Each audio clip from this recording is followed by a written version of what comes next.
Hello and welcome to another market update with Vinny, Gandalf Trader. So let's take a look at the indices, what happened last week, what to expect next week, and then a few interesting stocks that I'm looking at.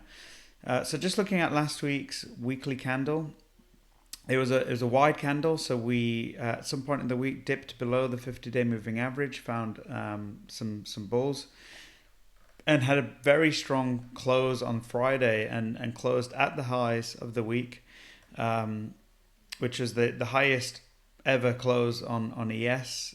You can see the wicks in terms of the weekly close. So a really strong week. We had a lot of volume, particularly on the Friday and Thursday. This is to be expected. So this is the end of the quarter. So last full trading week before the quarter, so a lot of quarterly rebalancing that happened on Friday, which is why you saw such huge volumes at the close on the Friday, as funds rotate their stocks. So the question here is this the start of a squeeze to much higher prices, or is this a trap? And that's really what we're going to find out in the next week and this week of trading. Um, do we get some follow through here? Do we break some resistances? So we can see, if we remind ourselves what we're looking at with ES here. Um, we had first impulse wave, consolidation, second impulse wave. And what I was expecting here was another phase of consolidation. And, at first glance, I was hoping for a deeper consolidation back down to the initial breakout level of this impulse wave around 3,500. We've not managed to get anywhere close to that yet. We've still maintained this kind of series of higher highs and just about made a higher high a couple of weeks ago, and higher lows as well. So the key here is what we do here. Do we continue to kind of range in this area before making a decision higher or lower, or do we squeeze directly and follow through that candle from last week? So it's very difficult to predict. I still don't think it's totally out of the question that we see these prices, frankly, and if we do make lower lows, we could see prices retrace here. I don't think that's out of the question, and the reason is there's still a weak looking NQ chart. So if we look at NQ, similar structure to ES. So we had the first huge impulse wave consolidation, second impulse wave. Uh, but with NQ, we did retrace to that breakout level that we are expecting ES to retrace to.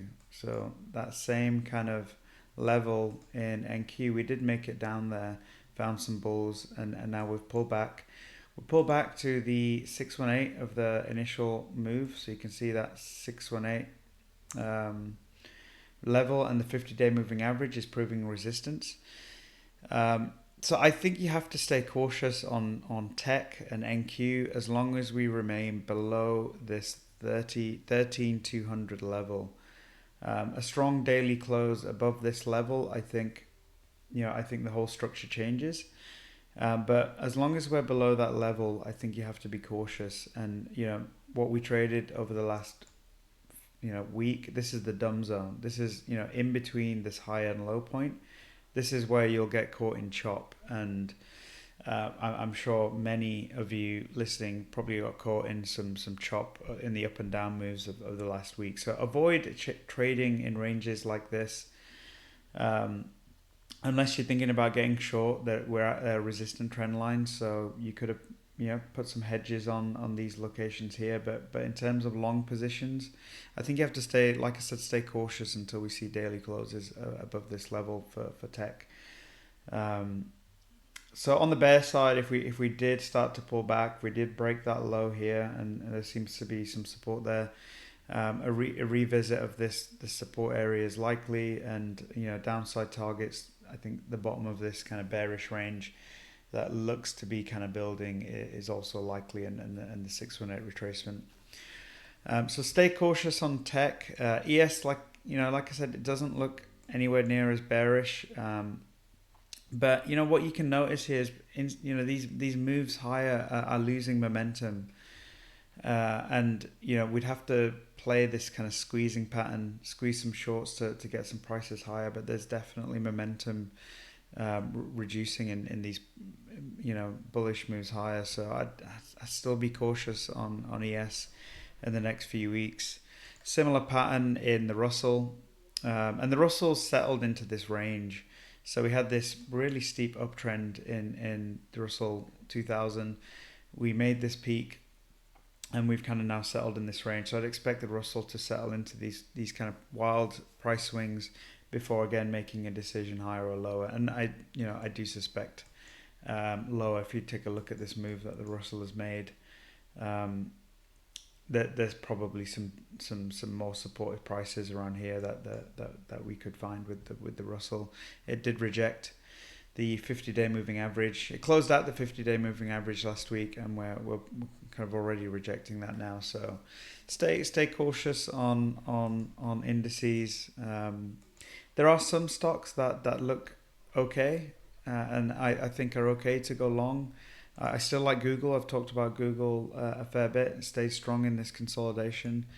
I do like Facebook. It does look like it broke out with volume from this kind of wedge pullback structure. It found some support at the 50% retracement, and I still think higher prices are possible with Facebook. And Facebook's the type of name that I think you want to focus on if you want to stay in tech. You want to focus on tech that has strong value, and Facebook at a 27 PE ratio for this year, a trailing PE ratio, I think is pretty good value for a company that's growing 20-30% a year and has some strong tailwinds with the reopening as well, same as Google. Pretty decent valuation here for a high growth company. Similarly with Microsoft, I think you're fairly safe with a company like Microsoft. It's not unfairly valued. I like other names like Qualcomm. I think it's finding some support here, and on the 200-day moving average, I think you can play names like Qualcomm. You can play names like Cisco that has had some really good strength. It is still off its all-time highs, and it's pretty cheap. It's a 21 PE ratio. It's still growing. It's got a decent dividend. It's a good dividend stock.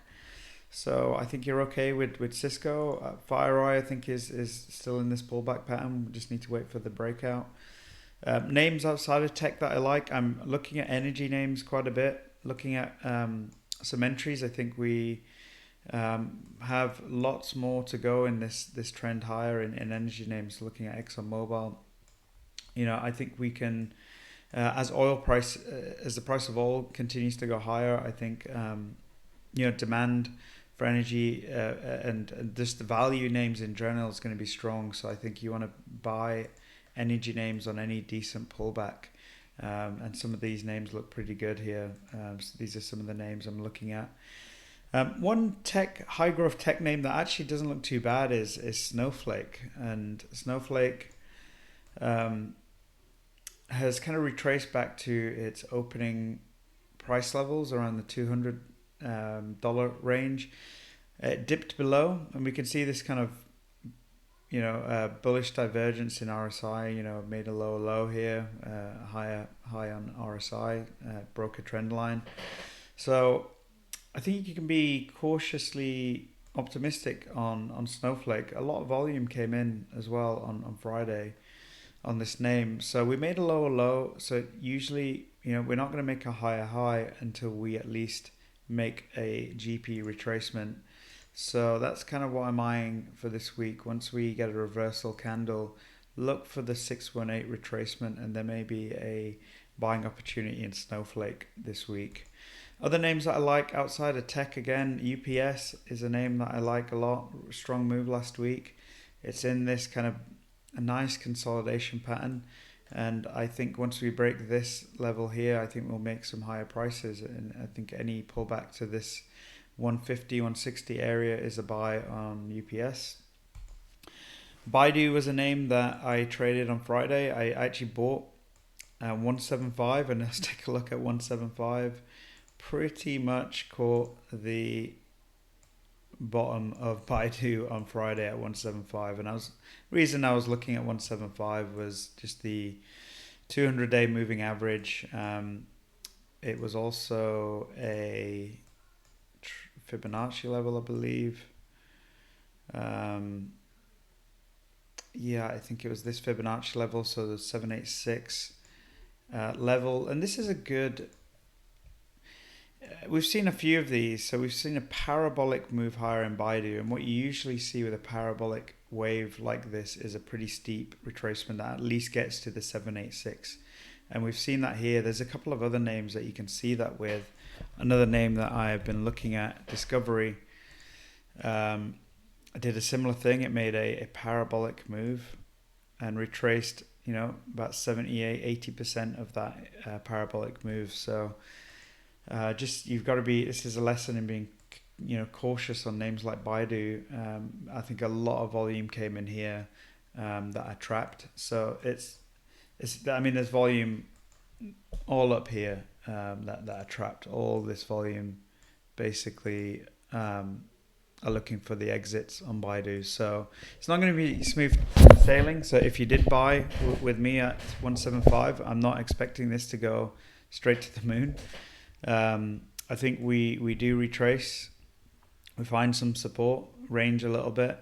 And then we got to work out these resistances, these areas where there is supply before we start going higher. So be patient with Baidu. Don't expect it to go to the moon. Don't get too aggressively bullish. Weekly call options or anything like that. There's going to be some volatility. Names to be cautious of. I think Tesla is a name. You can see it's fairly weak over the last couple of weeks. It's a lot of the market has retraced and bounced pretty significantly. Tesla's closing towards the lows. It's got this trend line. Long-term bullish trend line that is right at. I still think there's a chance we revisit this level on Tesla, and it's an interesting level. It corresponds to the 786, and again, this was a pretty parabolic move in Tesla here. So I would not be surprised to see a similar 78.6. 80% retracement in Tesla. So if we do get to the 450 level, I think I will buy Tesla here. I'm not buying it here. If we do find support here, I think we could make a move up to some resistances. There's some supply here, I think, before maybe making a move lower again. So I'm waiting patiently for Tesla. Better prices. I'd avoid stocks also like Zoom. I mean, it's made no progress. I just don't understand why you'd buy Zoom in the current climate. I think when Zoom reports this year, the comps are going to they're going to post likely negative growth versus the year last year. There's no way they're going to be able to match what they did last year as businesses open up. So I think you've really got to be cautious. With Zoom and the valuation that it has, it's pretty absurd. And similarly with Amazon, I think you still got to remain a little bit cautious. I don't think Amazon's going to crash, but it could grind to lower prices. It could dip below this support here. When you think about Amazon, Amazon again is unlikely to grow significantly this year with the year that it had last year. So the comparables in quarter by quarter are going to be really tough for a company like Amazon. So you've got to be cautious on names like this. Shopify as well, be cautious. But I think you can trade names like Cisco, Qualcomm, Google, Facebook. I think these are names that are not ludicrously valued that I think you can focus on. So just in summary, I think we are in a decision week this week. I think we need to see if this is a squeeze that is occurring, if we get follow through from last week. With ES, we want to see ES break all-time highs. We want to see NQ get above the 50-day moving average, close above 13,300 daily closes. And then maybe we get some higher prices in indices. But I'd stay cautious. And don't overtrade, especially in this dumb zone. And that wraps it up for this week. Thank you.